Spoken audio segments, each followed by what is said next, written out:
Since its reopening in fall 2020, the campus community has been eager to get a glimpse of the newly renovated Copley Library. And while there are still installations and furnishings being added, we're delighted to share a first look. Copley Library now features two entrances, one off of Marian Way that leads to the second floor, and a new entrance on the first floor across from the Learning Commons. The first floor of the library has been completely redesigned to create a well-lit and inviting collaborative study space for students. Unlike the upstairs of the library, the first floor has no noise level requirement and encourages active learning. Students are welcome to meet to work on group projects and to study together.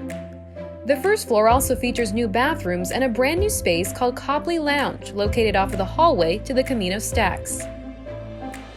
The second floor of the library features a large, elegant new foyer as well as a revamped hallway to the Mother Hill Reading Room.